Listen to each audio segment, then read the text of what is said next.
Did you know that most unhappiness in our life comes from blaming the wrong thing?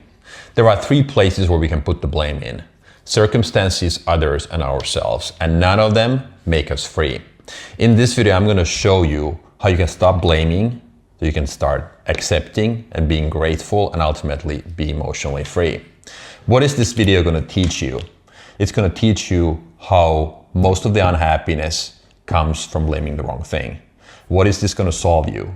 It's going to solve the trap of constant frustration, resentment, and blaming the wrong thing.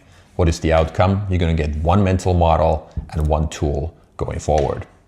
Okay, let's start with the simple drawing, and this is the mental model I promised. I'm going to draw 3 layers here. This is the famous Dr. Albert Ellis 3 layers of blame, or 3 levels of emotional disturbance circle.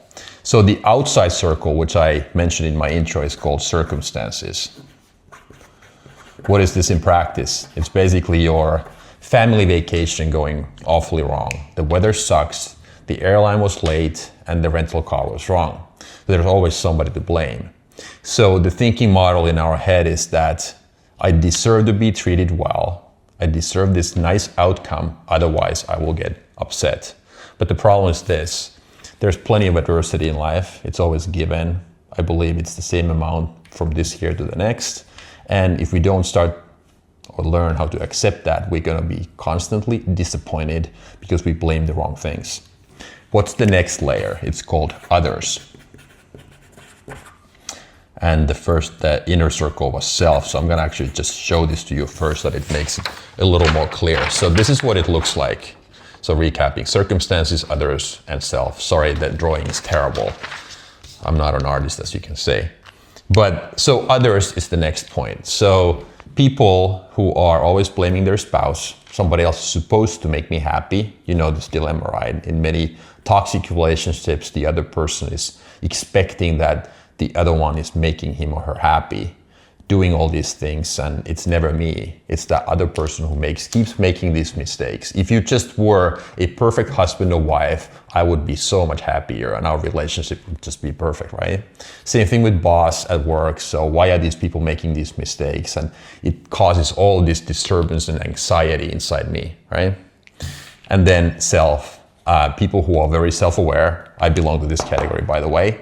We are hard on ourselves because we think that we are not worth anything unless we achieve great results all the time. But let's start breaking these down one by one. So circumstances, others, and self.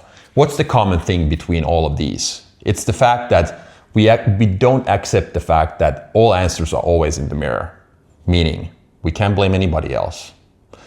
How can I solve this? My way of solving it is that I keep repeating to myself that I deserve nothing. I'm grateful for everything and everyone. That means ultimately that I'm in control. I'm not trying to blame myself, but I'm in control because I can influence the outcome. Circumstances: your weather sucked, the rental company gave you the wrong car, and flight was delayed. That's fine. Okay, that happens. We keep disappointing ourselves and we keep getting emotionally detached from the reality because we expect things to go smoothly next year. But the amount of adversity and challenges in our lives is always given. There's no way escaping that. Others, nobody else is going to make you happy. If you start a new relationship, you meet a new person, ask what his or her project for the next 5 or 10 years is. What is he or she going to do? What is the number one priority in that person's life? Because if they tell you that relationship is going to be my number one thing, then usually, according to my theory, it means that somebody else plays a huge role in their satisfaction and in their happiness. But if this person gives you a list of things that he or she is working on, I think it's a good sign, because these people then understand that ultimately the puck stops at them and they are responsible. I'll give you a couple of examples as far as how I have been making mistakes this week regarding the first 2. Like I said, I consider myself somebody who's always thumb first, never pointing fingers, but always answers are in the mirror. But I made 2 mistakes this week and I wanted to talk about those, give you some background info about this. So circumstances: I sold an investment property last week, maybe 10 days ago or so. And let's say I netted 100,000 as an example, and I had a 40K loan. So I was like, okay, I want to clean up my portfolio, improve my cash flow, and only stick with those properties that are in Class A locations. So this one was not one of those. I sold it and I told the bank that, okay, this is what I'm going to do. I want to pay off the loan. Nothing happens. 3 days later, I sent them a note, another one. I called them, leave a voicemail, nothing. And finally, this morning, I was able to get a hold of somebody after over a week.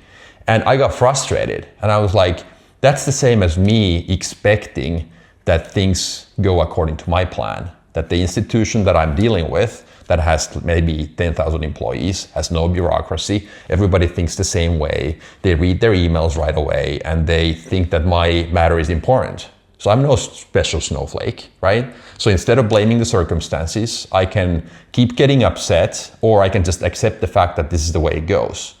And if I get super upset every time that happens, it means that I give control to these people. I give power to the person I blame. I would give power to this bank or this institution. And then I ask myself, do I want to be in that position when I'm 90, that somebody else had power over me? If I get frustrated when I drive my car, which happens, by the way, very often, because I make mistakes all the time, that's the same thing as somebody getting under my skin every time they honk the horn or don't use the turn signal or drive below the speed limit. I give power to the person I blame. Others. I went to the gym with my daughter. She underwent knee surgery this summer, and I've been training her over the last couple of months, make sure that she gets stronger. We went to the gym. She was doing walking lunges on the mat, this artificial green thing, you know. And there were two younger people, who obviously, according to my opinion, didn't understand the rules inside a gym. And they were spread out all over the place. Their belongings here and there, and they saw my daughter come, but they didn't make a move. And they were playing with their phones. So she had to literally step out of her way, do a detour so that she would be able to continue doing the walking lunges. And it frustrated me. The second time it happened, I opened my mouth, I gave them feedback, which is probably something I shouldn't have done. But again, I expected these other people to see the world the same way I see it, behave the same way, and as a result, because they didn't, I got upset. Again, I gave power to these other people, so I started blaming others. In the first example, I was blaming circumstances, then others, and I kept making the same mistake I myself lecture about all the time. Okay, last, people who keep blaming themselves. So they understand that circumstances, okay, nothing I can do, I can live with that. Others, I can't influence. And then ultimately self, right? This is the inner circle, the innermost circle of the drawing here. And I consider myself, despite of my mistakes, I consider myself one of these people. But the hard thing, like I mentioned, is that when you take full responsibility, sometimes you have really high expectations of yourself, and you think that your self-worthiness is really nothing unless you accomplish great things. What is the thing that I have done personally that has helped me tremendously is that I have tried to disconnect myself from the end results. And I'm like, okay, I just try to live in a one-day cycle. I'm grateful for everything that I have. I start writing this gratefulness journal. I list 3 things every day that are good in my life that I'm grateful for. And that way I disconnect myself from the midterm and the long-term results and even the short-term results, basically any results. And I basically measure my success based on how well I was able to empty my tank on any given day. So this morning, that's what living in a one-day cycle means. So this morning I wake up, I ask myself, what is today's signal? What's relevant for today? Then I do that. And then at the end of the day, I ask myself, did I complete that task?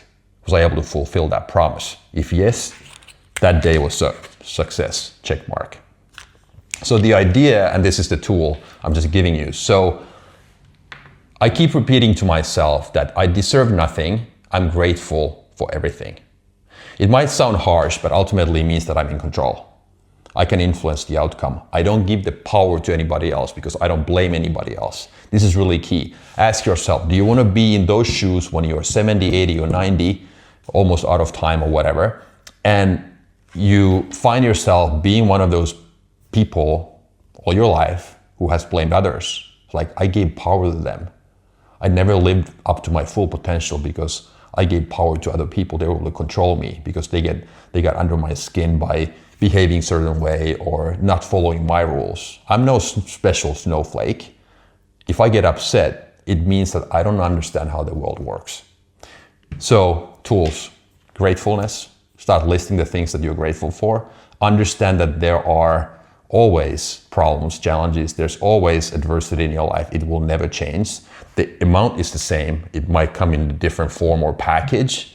And then that way, when you distance yourself from the concrete end results, and you know that when you just empty your tank on any one-day cycle, you always get what you deserve in a long enough time horizon if you just keep executing.